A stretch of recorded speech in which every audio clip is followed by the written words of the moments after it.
जय श्री राम। नमस्कार। सत्य पर आधारित प्रोग्राम में आप सभी का स्वागत है। आइए 10 मिनट के लिए हमारे साथ समय दें। दोस्तों, हम सत्य पर आधारित प्रोग्राम दिखा रहे हैं जहां बड़े से बड़े धुरंधरी ज्ञानी अपने को बड़े बुद्धिमान समझते हैं, लेकिन वो सनातन धर्म छोड़कर दूसरा धर्म अपनाने की कोशिश करते हैं।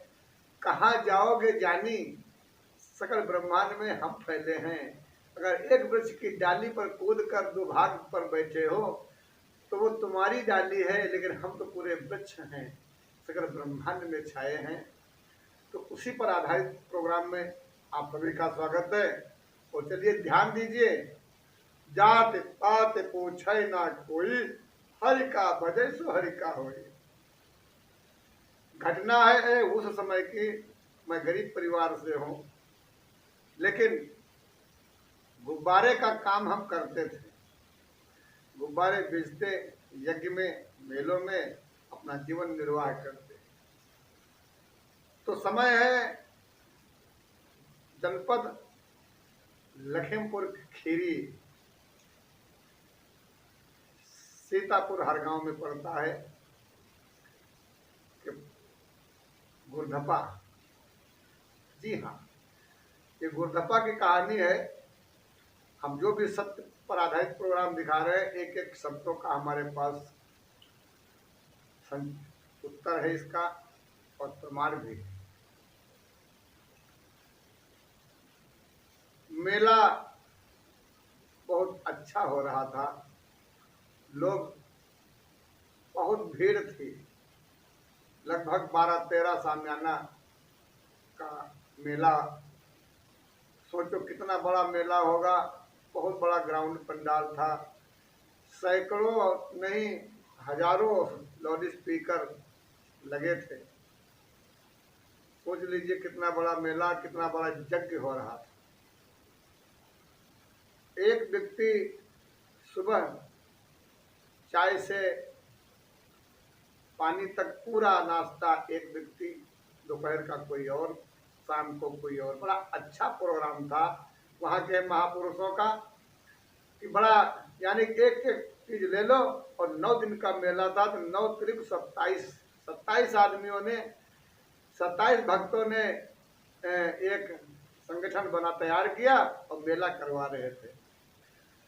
तो उसी समय की बात है, ध्यान देने योग्य बात है। जो दोपहर का समय था वो भोजन का, हमारे एक भार्गव जी के हिल्ले वो दोपहर का भोजन भंडारा था। तो भंडारे में हमारे भार्गव जी काफी इंतजाम, उन्होंने खीर पूरी हलवा और महाप्रसाद वगैरह बहुत सी चीजें उन्होंने तैयार करवाया और भंडारा चल रहा था। लगभग समय था 1 बजे का।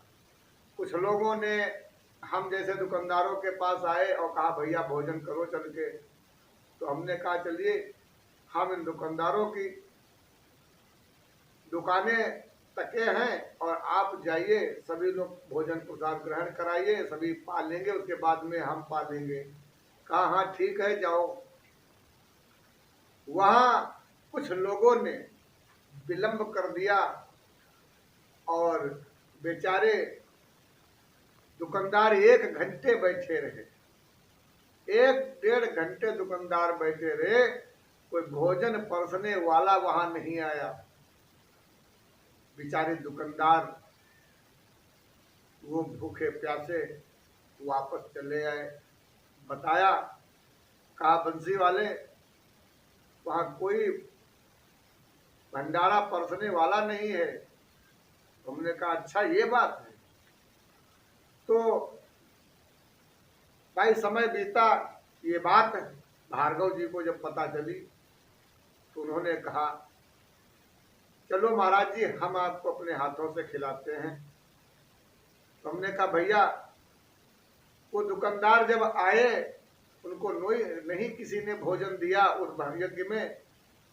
काफी देर बैठे बैठे देखते रहे, तमाशा नहीं जब मिला तो वो निराश होकर चले आए। हमसे जब बताया तो हमने कहा कि तुम अगर खाना चाहते हो तो अभी हम तुमको खिलवाएंगे और भंडारा अपना खुद तैयार करवाएंगे, क्योंकि हम दुकानदार किसी के ऊपर नहीं चलते, हम अपना धंधा करते हैं तो अपना खाना पानी सब इंतजाम साथ में रखते हैं, तुम चिंता मत करो, कोई बात नहीं।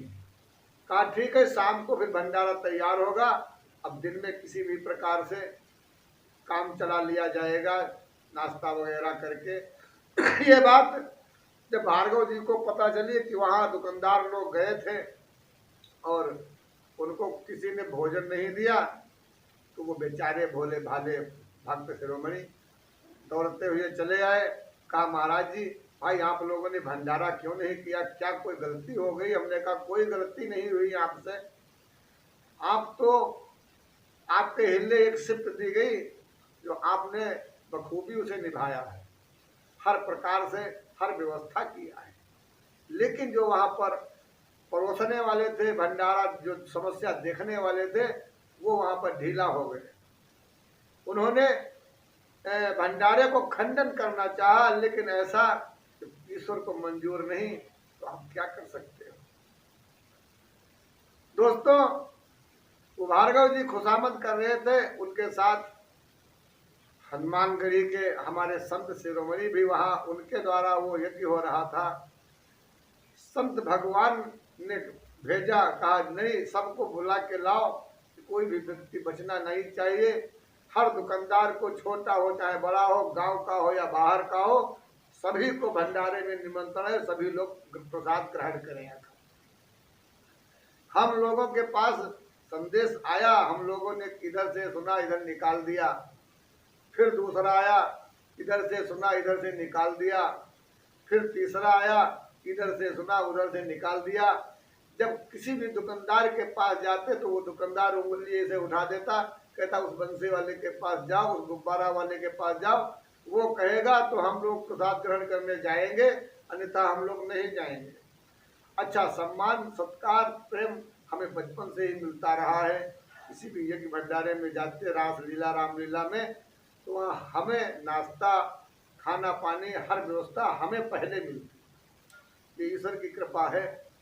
दोस्तों, छोटे से दुकानदार, इसकी कोई पोजीशन नहीं, लेकिन सम्मान जो बाहर से बुलाए जाते थे उनसे कहीं ज्यादा सम्मान हमें आचार्यगण महापुरुष देते। अब सभी दुकानदारों के पास जब गए, कोई दुकानदार खाने के लिए नहीं आया, इतने में क्या होता है, बात यहाँ यही है। मैं बचपन का साधु हूँ, बचपन का साधु हूँ, दाढ़ी बाल हमारे सब कुछ है, लेकिन आदेश नहीं दिया किसने? स्वयं भगवान शिव। देखिए बात यहीं पर हम कहने जा रहे हैं, मेन पॉइंट यही है। तो समाज में धर्म परिवर्तन करते हैं, देखिए कितने भी धर्म परिवर्तन कर लो, जब तक मुंह नहीं चलाओगे तब तक निवाला पेट के अंदर नहीं जाएगा, जब तक भजन नहीं करोगे, प्रेम नहीं करोगे, किसी भी धर्म में किसी का कल्याण नहीं होने वाला है। आज इतनी भयंकर जो है पूरे मेले के अंदर, देखिए दुकानदारों के प्रति, वो गरीब दुकानदार, वो बेसहारा दुकानदार, वो तुम्हारे हवाले आए हुए दुकानदार, उनको अपमानित किया मेला कमेटी ने, उनको 1-1.25 घंटे बैठाले रखा, उन्हें भोजन प्रसादी नहीं दी गई। आज भयंकर क्रोध, लोग कहते हैं कि भगवान किसी की सुनते नहीं है, लोग कहते हैं कि भगवान नहीं जानते मानते, किसी को नहीं देखते। हम प्रमाण दे रहे हैं, मैं बचपन से उनकी उंगली पकड़ कर चला हूं, किसी का काम हो या ना हो, मैं मस्त मलंगा फकीर हूं। हमें उन्होंने रखा है, हमने उनको नहीं रखा है। आज दुकानदारों का भूख प्यास तड़प दर्द प्रभु से नहीं रही गई। इतना चक्रवर्ती तूफान, भयंकर तूफान, ऐसा लगता था कि ऐसा बवंडर कि पूरे सामियाना क्या पूरे पंडाल को उखाड़ कर अभी फेंक देता। धरती से लगा के आसमान तक इतना बड़ा बवंडर हमने जीवन में नहीं देखा और ना वहां के उपस्थित लोगों ने देखा होगा। ऐसा मालूम हो रहा था कि पूरा ये पंडाल मेला ग्राउंड उखाड़ करके और सब तहस नहस कर देंगे। इतना भयंकर क्रोध, इतना भयंकर कि लोग डरे सहमे रह गए। हमने कहा मैं मरा नहीं जा रहा हूं, मैं भूखा हूं, जब मर जाऊं तब इस पंडाल को उखाड़ कर फेंक देना। इसलिए आप इतना क्रोध ना करें, हे भगवान इस मेले, इस पंडाल से निकलो, तत्काल निकल लो, यही तुम्हारे लिए ठीक है। जब हम मर जाएं तब ये उधम मचाना। आखिर भगवान ने, महादेव ने अपने किसी भक्त को भेज दिया हो या स्वयं महादेव आ गए हो, कहा हमारे ये भक्त दुकानदार हैं, ये भी कोई साधारण व्यक्ति नहीं है, ये दुकानदार सबसे बड़े धर्मात्मा है, साधु से कहीं ज्यादा इनकी योग्यता है, क्योंकि दिन रात तपस्या करते हैं, समाज का कल्याण करते हैं। एक चाट वाला अगर आलू की चाट बेच रहा है तो किसान आलू बो रहा है, दोनों का इतना तालमेल है कि आप तो आलू 1 किलो लाते हो, एक दिन में खपाते हो, और वो चाट वाला एक बोरी आलू खपाता है, तो देश का राजस्व वो चाट वाला बढ़ा रहा है। ये भगवान को मंजूर है, ये उसके कर्मचारी हैं, सृष्टि के आयात निर्यात में सहयोगी हैं। कोई भी दुकानदार छोटा हो या बड़ा हो, वो हमारे इस आयात निर्यात में बहुत ही बड़ा महत्वपूर्ण है। जैसे वाहन में एक छोटा सा पुर्जा भी महत्वपूर्ण है। हमारे प्रभु से नहीं रहा गया, उन्होंने इतना क्रोध दिखाया कि पूरे ब्रह्मांड को लगता था उखाड़ कर फेंक देंगे। हमने कहा नहीं, शांत रहो, ये नहीं होना चाहिए, एक तिनका नहीं हिलना चाहिए। जब हम मर जाएंगे तो उसके बाद में इसको उखाड़ कर फेंक देना, ये तमाशा, और निकलो यहाँ से, निकलो निकलो, निकल लो, बस निकल लो, नहीं निकल लो बस। तो अब पूरा मेला वहाँ ग्राउंड देख रहा है, जो लोग हमें बुलाने आए थे वो भी इस तमाशे को देख रहे हैं। वो बवंडर उस मेले से बाइज्जत निकलता है, जैसे वो हमारे पिताजी हो वो बाइज्जत निकलता है, और धीरे धीरे धीरे धीरे जाकर के गेहूं की फसल थी उस समय, पूरा खलिहान, सब खेत खलिहान खाली थे। वो बवंडर जाकर के धीरे धीरे धीरे धीरे छोटा सा बन करके जमीन में ही विलुप्त हो गया। सब देखते रहे ये तमाशा, आखिर क्या था, अब क्या है। अब जितने भी वहां 15-16 लोग खड़े थे, बुलाने आए थे, वो उन लोगों ने हमें उठा लिया, उन लोगों ने हमें उठा लिया भैया। अब हम पंथी भीड़े, क्रोध तो बहुत अपार, दे हो श्राप की मरी हो जाए, लेकिन न साधु है, न श्राप दे सकते हैं और न हम बदुआ दे सकते हैं। क्रोध इतना हमको कि मालूम हो रहा था इस सकल ब्रह्मांड को उठा कर पटक दे घड़े के समान। उन्होंने उठा, एक इधर बगल में हाथ डाला, एक ने इधर बगल में हाथ डाला, और भैया हमको उठा लिया उठा लिया। अब जब आधे आधे में पहुंचे तो किसी ने हमसे कहा कि इतना अहंकार भी नहीं ठीक होता है। तो हमने कहा हाँ महाराज जी, ये तो बात बिल्कुल सही है। हमारे पैर खड़े हो गए, हमने कहा रुको रुको भाई, रुको रुको, खड़े हो लेने दो, हम चलते हैं। कहा नहीं, ऐसे उठा के चलेंगे तुमको गोदी में। कहा, हमने कहा नहीं, हम चलते हैं।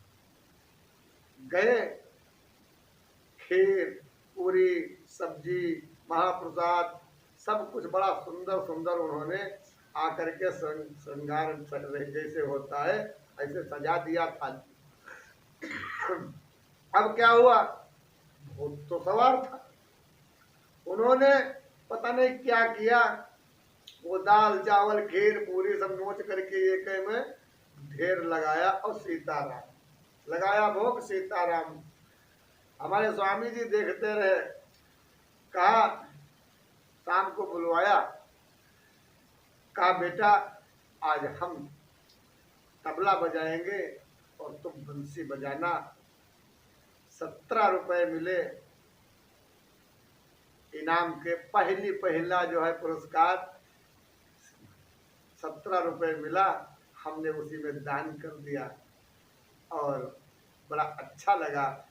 तो कहने का मतलब हमारे ये है कि भक्ति करोगे, अगर दुकानदारी करोगे, डॉक्टरी करोगे, कोई कार्य करोगे तो फल क्यों नहीं मिलेगा।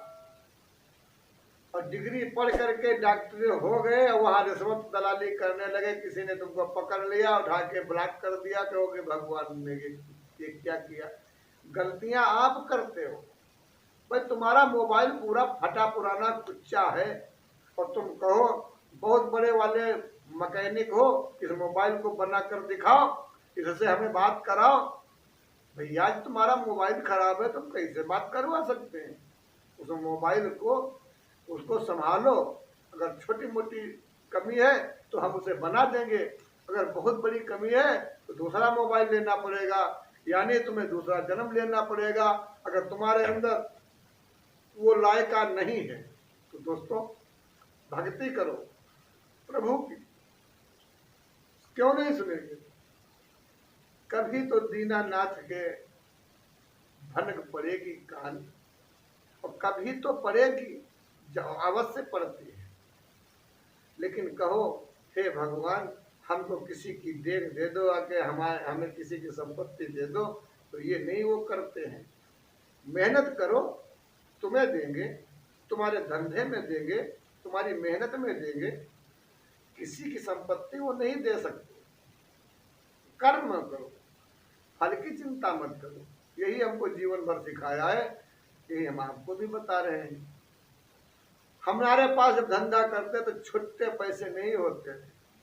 हम कहते महाराज जी छुट्टे पैसे लाओ, तनिक देर नहीं लगती, जेब भर जाती खुले। हम लोग बड़ा मजा करते थे। वो कहते महाराज जी आज कितने का बिकवाओगे, कहते आज हम इतने का बिकवाएंगे। ठीक है, जितने का बेच रहा होता था मेले में उतने ही गुब्बारे लगाते थे। जितने का हमें बिकना था उतने गुब्बारे हम फुला करके शुरू में ही लगा देते। आराम से पूरा दिन हम बेचते और शाम तक उतने समाप्त हो जाते। लोग कहते पुजारी क्या तुमसे क्यों ही बता देता है कि उतने ही गुब्बारे फुलाते हो जितने तुम्हारे बिक जाते हैं, और बाकी सब लिए लिए घूम रहे उनका ऐसे ही खाए। तुमने कहा भैया ये रहस्य ये ईश्वर का है, इसके चक्कर में क्यों पड़े हो, सीताराम जपो। लोगों ने कहा, दुकान पर कहा गुब्बारे बनवा के लाते हो, किसी से पढ़वा के लाते हो। हमने कहा हमारे पढ़ाने पढ़ने वाले हमारे महादेव हैं, और वो तो मिलते नहीं है, उनके नाम से उनका ध्यान करता हूँ। अब वो जाने छोटे छोटे बच्चे बुजुर्ग 100 ग्राम मूंगफली पाते, वो अगर 70 रुपए का बेचते तो हम 700 का बेचते, वो अगर 120 का बेचते तो हम 1200-1300 के गुब्बारे बेचते। और ध्यान दीजिए एक गुब्बारे से जो बच्चा मूंगफली के लिए वो बेच रहा है उसे मूंगफली के लिए मिलते। जो एक परिवार के लिए चला रहा था वो परिवार के लिए, उसको परिवार के लिए पैसे दे रहे हैं। बड़ा आनंद आ रहा है, घुस के तो देखो बड़ा आनंद आएगा। चिंता मत करो, लंबी मत करो, जो होने वाला होगा वो होगा। प्रभु अगर तुम्हारा एक मकान चाहते हैं तो वो मकान तुम्हारा बनेगा, कोई भी संसार में उसे रोक नहीं पाएगा। इसलिए हाय हाय मत करो, किसी के साथ छल मत करो, किसी के साथ धोखा मत करो कि धोखा कर करके अगर तिजोरी भर लिया और जब समय आएगा तो वो फूट भी जाएगी। इसीलिए शांति से उस प्रभु का भजन करो और अपना काम करो। सत्य पर आधारित प्रोग्राम में आप सभी का स्वागत है। जय हिंद, जय श्री राम। ओम नमः शिवाय, ओम नमः शिवाय, ओम नमः शिवाय, ओम नमः शिवाय।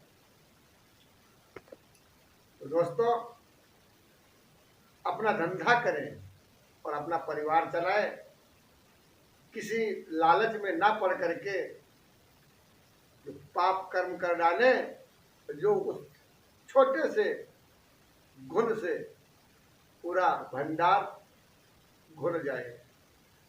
सावधान रहे, सतर्क रहे। ईश्वर 11,000 वोल्टेज है, इसे छूने की कोशिश मत करो। भजन करो, आनंद करो, मंगल करो। जय जय सीताराम जपो, जय जय राधे श्याम कहो। ओम नमः शिवाय।